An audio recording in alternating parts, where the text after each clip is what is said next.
Olá, boa tarde. Estamos aqui na Sétima Investimentos hoje para mais um bate-papo com o gestor. Hoje o nosso convidado é o Alexandre Silvério, da ZQuest, uma das mais importantes gestoras do Brasil, e convidamos ele para vir bater um papo com a gente, falar um pouco o que ele achou do mês de setembro, o que a gente pode esperar do mês de outubro. Mas antes, vamos dar uma boa tarde para o Silvério e agradecer muito a presença dele aqui no nosso escritório. Bom, obrigado, Vitor, um prazer.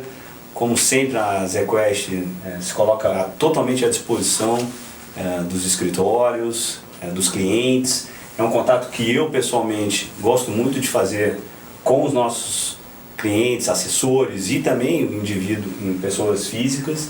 Porque eu acho que essa aproximação junto aos investidores, explicar qual é o nosso cenário, explicar como a gente está vendo a Bolsa, os ativos em geral, é sempre muito enriquecedor e passa também pelo processo de educação do investidor brasileiro, que eu acho que escritórios como a Sétima estão participando ativamente dessa educação. E isso claramente é um ganha muito claro, né? Tanto para nós gestores, bem como também para os investidores de vocês. Ah, legal. Então vamos aos pontos. Setembro, vamos falar um pouco do que foi o mês de setembro. A gente ajuda o investidor que olha muito para a Bolsa.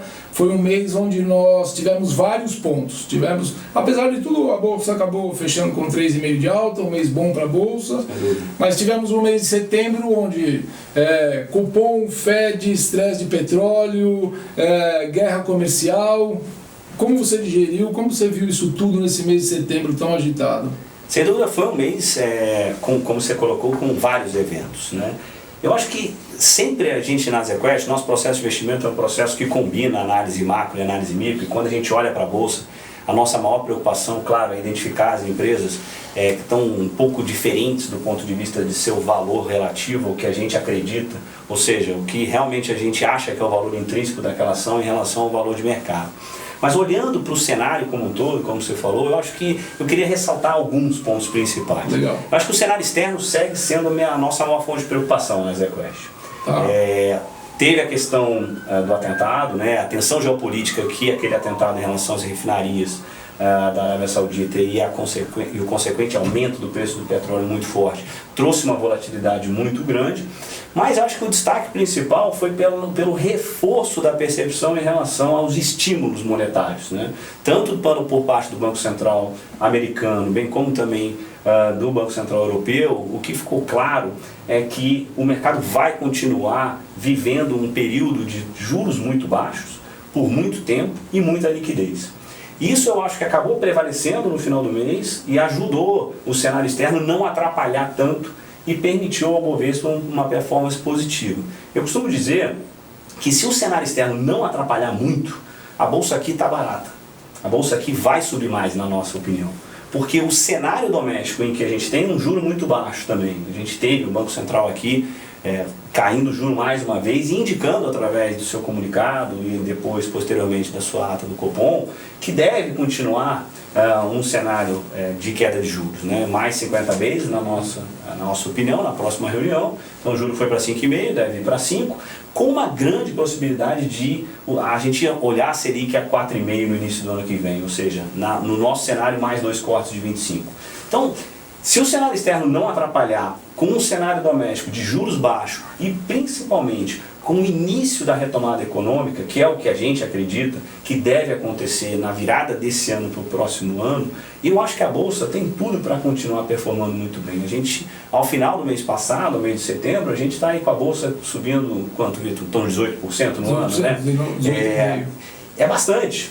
Mas quando eu olho para a perspectiva de crescimento, para a perspectiva de crescimento de lucro das companhias, eu continuo otimista e acho que o mês de setembro foi um mês desafiador, como você apontou, com uma série de questões, principalmente ligadas ao cenário externo, mas a nossa percepção de médio e longo prazo para a Bolsa segue muito positiva. Rapidinho, antes de falar o que a gente espera em outubro, a gente vem escutando muita gente falando da demora da agenda doméstica andar.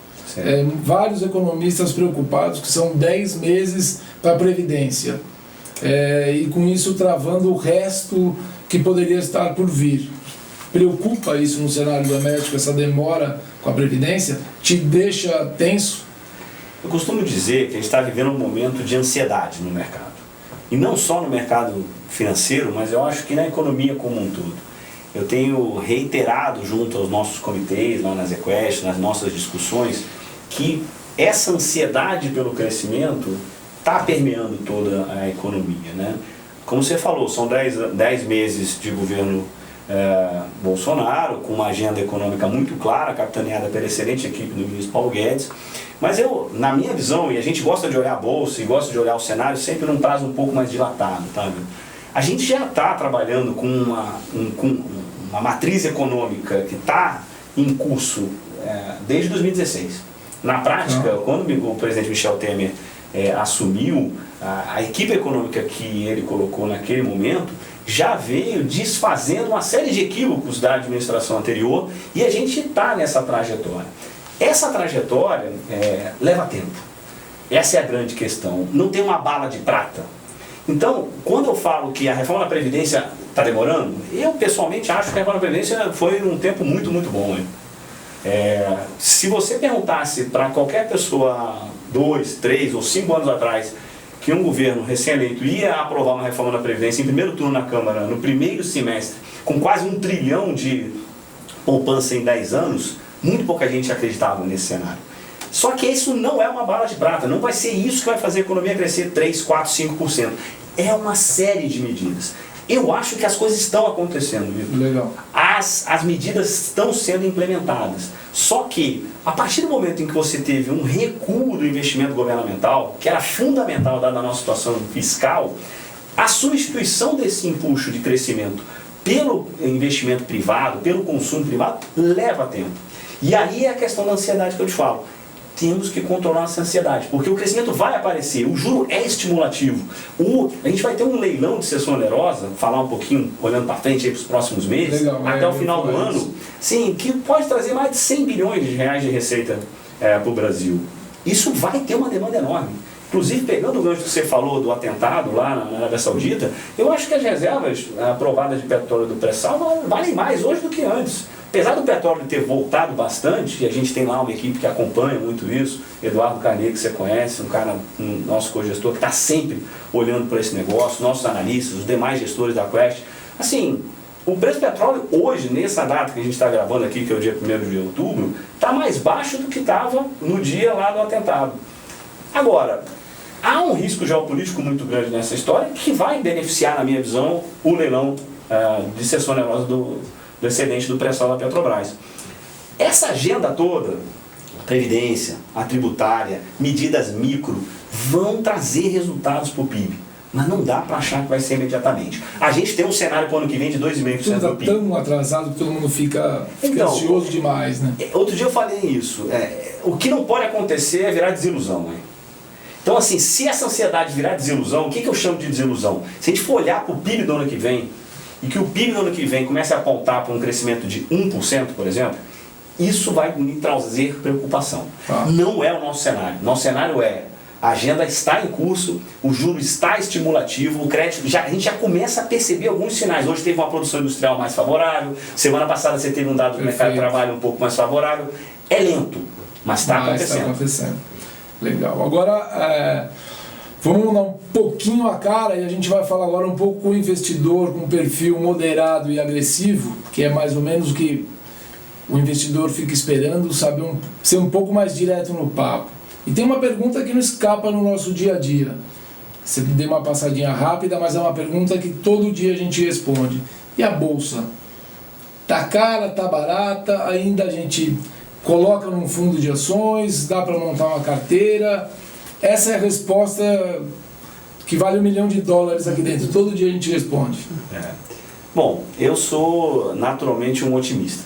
O que eu posso falar para o investidor que está mirando uma diversificação de investimentos? Ainda mais nesse momento com os juros tão baixos. É por aí. Ou seja, a gente tem uma situação hoje no Brasil inédita.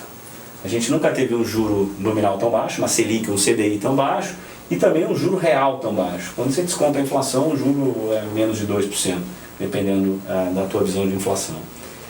Isso inexoravelmente vai trazer recurso para a Bolsa.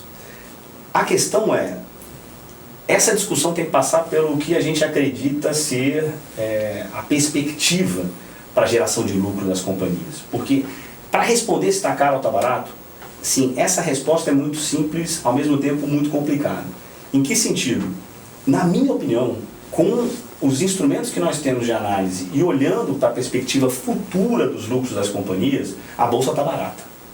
Ela está, quando você olha o agregado da Bolsa, no mesmo nível de preço-lucro, uma métrica que todo mundo gosta de olhar, da sua média histórica. Só que a gente está no nível de juros mais baixo. Então, a capacidade das companhias de gerarem lucro nesse ambiente econômico que a gente descreveu é muito maior. A dupla alavancagem, que eu gosto sempre de citar, ou seja, as companhias com uma alavancagem operacional muito leves, do ponto de vista de força de trabalho, com capacidade ociosa de produção, bem como também a desalavancagem financeira, ou seja, as empresas hoje pagam muito pouco juros em relação ao que elas pagavam no passado. Essa dupla alavancagem é muito benéfica para a Bolsa. Então, essa combinação macro, micro, alavancagem operacional, alavancagem financeira, na nossa opinião na ZQuest, permite a gente olhar 12 meses para frente e ver o lucro das companhias aumentando 15%. Se for um cenário muito positivo, 20%.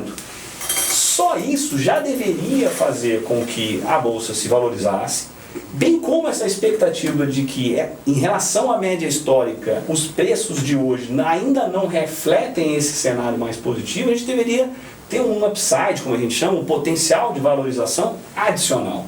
Então, eu não acho desprezível a chance da gente ter realmente a Bolsa num horizonte dilatado de tempo, 12, 18 meses, com mais de 20% de alta. Eu acho que esse cenário é absolutamente factível e é por isso que, no dia de hoje, com a Bolsa aí perto dos 104 mil pontos, olhando para um cenário sempre de médio e longo prazo. É importante o investidor entender isso. A gente não vai acertar o que vai acontecer em outubro. Né?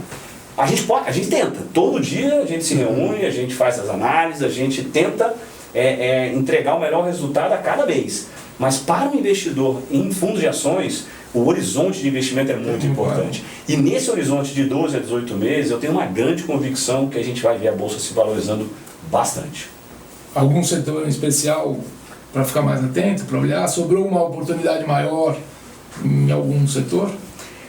Claro alguns que assim, andaram bem mais que outros. Esse ponto é muito interessante, né? Quando a gente olha para esse Bovespa subindo 18,5%, tem muita discrepância setorial, né? E nesse momento o que a gente observa é que, diante desse cenário que a gente descreveu, alguns setores que podem até parecer caro, mas que a gente ainda gosta bastante, como por exemplo varejo, consumo, eles têm uma possibilidade maior de surpreender positivamente se esse cenário estiver correto. E alguns outros setores que a gente gosta bastante, além de consumo e varejo, são setores, por exemplo, que tratam do tema que eu chamo de taxa interna de retorno, ou seja, empresas que geram um retorno para o acionista muito acima do atual nível de taxa de juros. O setor que a gente pode citar desse tipo é o setor elétrico ou o setor de concessões rodoviárias, por exemplo. E claro, tem algumas outras, uma ou outra empresa que a gente gosta bastante, então o setor de proteínas, por exemplo, é um setor que a gente está bastante investido nos nossos fundos de ações, a gente gosta bastante, dada a situação de quebra de oferta de suínos na China. Então, o nosso trabalho é um pouco fazer essa combinação macro e micro e escolher essas melhores opções.